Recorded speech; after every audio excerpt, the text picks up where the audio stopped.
Hello everyone, welcome to Study Castle. मेरा नाम है हेमंत बसवाल। आज मैं रिव्यू कर रहा हूँ दृष्टि द विजन पब्लिकेशन की भारतीय इतिहास एवं कला संस्कृति की जो टेस्ट सीरीज कह लो या फिर प्रैक्टिस टेस्ट सीरीज जो है उसका मैं रिव्यू कर रहा हूँ। ये इसका सेकंड एडिशन है, सेकंड संस्करण है। पहले संस्करण में हमें करीब जो 2300 क्वेश्चन या फिर 2200 क्वेश्चन हमें मिले थे, यहाँ पर हमें 2600 क्वेश्चन मिल जाते हैं। अब पब्लिकेशन की बात करूं तो दृष्टि आईएएस जो है उसी का ये पब्लिकेशन है। बहुत सारा स्टडी मटेरियल वो लोग पब्लिश करते हैं, काफ़ी मानी हुई कोचिंग इंस्टीट्यूट है। इसका जो पहला संस्करण है वो पता नहीं कब आया था, लेकिन जो सेकंड संस्करण है ये मई 2021 में आया हुआ है और इसका पुनर्मुद्रण फिर इसको 2021 में अगस्त में और अक्टूबर में किया गया है। तो ये अक्टूबर वाला जो वर्जन है हमारे पास में है। ये इसका पब्लिकेशन दिल्ली के अंदर ही है, मुखर्जी नगर में। अब हम बात करें इसके अनुक्रमणिका की, जो सबसे महत्वपूर्ण है। प्राचीन भारत से लेकर के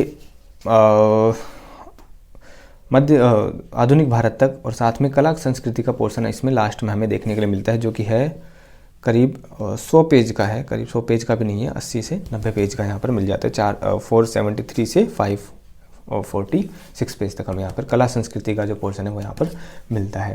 ये दृष्टि की जो मैंने आपको रिव्यू किया था उसके अंदर भी हमें लास्ट में ही वो पोर्शन मिलता है, जैसे मैंने आपको दिखाया था, कला और संस्कृति। और इसके 3-4 पेज में यहाँ पर हमें मिलता है। अब मैं बात करूँ, जब हम मैंने जैसे आपको बताता रहता हूँ, अरिहंत की बुक है, दूसरी है जो मैंने घटना चक्र बताई है, तो ये इसको हम देखेंगे कि अरिहंत की तरह नहीं है। इसके अंदर हमें क्वेश्चन पेपर नहीं मिलते। अरिहंत की जो बुक है उसके अंदर हमें क्वेश्चन पेपर मिलते हैं बहुत सारे। इसके अंदर क्वेश्चन पेपर नहीं है। उन क्वेश्चन पेपर से सिलेक्टेड जो क्वेश्चंस हैं उनको यहाँ पर हमें दिया हुआ है टॉपिक वाइज। जैसे हम अगर कोई बुक पढ़ रहे हैं तो उसके साथ में हम इसका रिविजन कर सकते हैं। टॉपिक वाइज उन क्वेश्चंस को हम यहाँ से देख सकते हैं, जिससे हमें अच्छे से माइंड में वो बैठ जाए। इसके साथ में इसकी खासियत ये है कि यहाँ पर जो इसका व्याख्या दी हुई है वो काफ़ी सही है, काफ़ी सटीक व्याख्या है। इसमें गलती अभी तक तो मुझे मिली नहीं है, आगे मिले तो देख लूँगा। अभी तक इसमें कोई गलतियाँ है नहीं, क्योंकि काफ़ी संशोधित संस्करण है। पहले एडिशन आ चुके हैं, तो सेकंड एडिशन भी इसका मई में आया है, फिर इसका रिवाइज एडिशन भी इसके 2 आ चुके हैं। तो इसमें गलतियाँ तो बिल्कुल आप नहीं है। बाकी कोई एडिटिंग एरर कुछ हो तो वो हो सकता है। अब इसमें संगम काल मध्यकालीन भारत के इतिहास के स्रोत स्टार्ट हो जाते हैं 12 चैप्टर से, और ये मध्यकालीन भारत चलता है हमारा मराठा साम्राज्य तक, 18वें चैप्टर तक चलता है। फिर 19 से लेकर के 31वें चैप्टर तक हमें यहाँ पर आधुनिक भारत हमें देखने के लिए मिलता है। अब इसकी जो प्रेजेंटेशन है वो इसी तरह से है कि इसमें जो क्वेश्चंस हैं उनके ईयर नहीं लिखे हुए हैं कि वो क्वेश्चन कब पूछे गए हैं, लेकिन कुछ क्वेश्चन इसके अंदर बनाए भी हुए हैं। अगर वो क्वेश्चन नहीं है तो उनको टॉपिक वाइज उस तरह से अंडरस्टैंडिंग डेवलप करने के लिए कोई अगर सिर्फ यही बुक पढ़ रहा है तो उसको भी उस तरह से हिस्ट्री समझ में आ जाएगी। तो उस तरह के क्वेश्चन यहाँ पे लिए हुए हैं, और काफ़ी सारे क्वेश्चन मैंने ऐसे देखे हैं कि वो ऐसे के ऐसे क्वेश्चन हमें देखने के लिए मिलते हैं। तो इसमें फालतू चीज़ें ऐड नहीं की गई हैं, जितनी ज़रूरत है और जितने से काम चलता है, और काफ़ी हेल्पफुल भी रही है। मैंने भी बुक जैसे पढ़ी है और अपने एग्ज़ाम्स के लिए, तो काफ़ी ज़्यादा इसके जो क्वेश्चंस हैं वो मुझे एज इट इज़ भी वहाँ पर मिले हैं। हालांकि कुछ एक आध चीज़ें उसमें चेंज करके वो क्वेश्चन ऐसे कैसे हमें मिल जाते हैं। तो ये बुक जो है शॉर्ट है, अगर हम इसको पढ़ते हैं अच्छे से तो हमें काफ़ी ज़्यादा एग्ज़ाम्स के अंदर हेल्प मिल जाती है। नेट JRF असिस्टेंट प्रोफेसर का जो एग्ज़ाम है उसके लिए भी आप इसको देख सकते हैं, और हिस्ट्री अगर आप UPSC के लिए पढ़ रहे हैं तो उसके लिए भी आप इस बुक को रिकमेंड करूँगा मैं। हालांकि लिखी तो उसी वजह से गई है, मेन पर्पज़ इसका वही है। हालांकि इसमें सब कुछ दिया गया है, IAS लिख दिया गया है, PSC DS NDA CAPF UGC NET NTA। मतलब हिस्ट्री अगर कोई पढ़ रहा है फैक्चुअल रूप से MCQ एग्जाम्स के लिए तो उसके लिए फुल सोल्यूशन है ये। और फिर आपको एडवांस स्टडी करनी है तो आप अरिहंत की बुक पे जाइए। और भी बुक्स हैं जहाँ पर सिर्फ असिस्टेंट प्रोफेसर के जो क्वेश्चन पेपर हैं वो हमें मिल जाते हैं, तो उन पे भी आप जा सकते हैं, जिसका मैंने रिव्यू पहले बनाया हुआ है।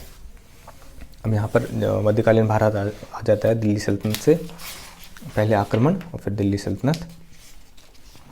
तो ये 2 पेज के अंदर यहाँ पर तुर्की आक्रमण खत्म होता है, फिर दिल्ली सल्तनत चलता है हमारा काफ़ी लंबा। ठीक है। और जहाँ पर हमें व्याख्या की ज़रूरत नहीं है वहाँ पर दूसरी जगह पर हमें रेफर इसमें कर दिया जाता है। अब अब इसमें ये चीज़ मैं आपको दिखाना चाहता था कि आदि बुक तो है वो मध्यकालीन और आधुनिक भारत को कवर करती है, और जो आदि बुक है वो पूरा का पूरा मॉडर्न इंडिया को कवर करती है। तो इतना पोर्शन आप लगा लीजिए। आदि बुक जो है वो हमें मॉडर्न इंडिया के लिए मिल जाती है। अंग्रेजों की भारत पर विजय, अब यहाँ से लेकर के ये पूरी की पूरी, मतलब मान लीजिए आधी से ज़्यादा बुक जो है वो आधुनिक भारत को डिवोटेड है। ये इसकी एक थोड़ी सी खामी आप मान सकते हैं, क्योंकि इसका जो लिखने का जो पर्पस है वो यूपीएससी और पीसीएस एग्ज़ाम्स जो हैं जो उनके लिए था। इस वजह से इसकी एक ये सीमा हमें देखने के लिए मिलती है कि इसमें पहले का जो पोर्शन है वो थोड़ा कम कर दिया जाता है, और जो आधुनिक भारत का पोर्शन है वो ज़्यादा कर दिया जाता है। अनुक्रमाणिका मैंने आपको दिखा दी है। पेज क्वालिटी इसकी काफ़ी बेहतर है, ब्लैक एंड वाइट है पूरी बुक, कोई दिक्कत नहीं है, और पेज भी इसके काफ़ी सॉफ्ट हैं, ठीक है। बाइंडिंग इसकी बहुत बेहतरीन है। दृष्टि की जो पब्लिकेशन है वो सारी किताबें काफ़ी अच्छे कवर के साथ में, अच्छी बाइंडिंग के साथ में हमें मिल जाती हैं। तो आप इसको ले सकते हैं यूपीएससी के पर्पज़ से, स्टेट पीसीएस के पर्पज़ से, या फिर जहाँ भी आप दे रहे हैं। अगर आप स्पेशली हिस्ट्री का एग्ज़ाम जैसे नेट जेआरएफ का एग्ज़ाम नहीं दे रहे हैं तो हर जगह पर जो अनुपात है वो आधुनिक भारत का ज़्यादा कर दिया जाता है। इस वजह से इसमें के अंदर हमें आधुनिक भारत का जो पोर्शन है वो हमें सबसे ज़्यादा देखने को मिलता है। अगर आप एंशिएंट और मिडिवल में और ज़्यादा क्वेश्चन चाहते हैं तो आप अरिहंत की जो पब्लिकेशन है उस पर आप जा सकते हैं, लेकिन उसमें भी वही है, उसमें जैसे क्वेश्चन पेपर उसमें है तो ज़्यादातर उसमें स्टेट पीसीएस वगैरह के ही क्वेश्चन पेपर दिए हुए हैं, तो वहाँ पर आपको अनुपात में उसी तरह का अंतर मिलेगा। आपको बुक रिव्यू मेरे अच्छे लगते हैं तो आप प्लीज़ चैनल को लाइक कीजिए, सब्सक्राइब कीजिए, अपने फ्रेंड्स के साथ शेयर कीजिए। जो मैंने क्लासेज हिस्टोग्राफी के लिए बनाई है उनको देखिए, और बाकी जो और बुक रिव्यू हैं वो भी आप देखिए, और चैनल को लाइक कीजिए, सब्सक्राइब कीजिए। वीडियो देखने के लिए आपका बहुत बहुत धन्यवाद। Thank you.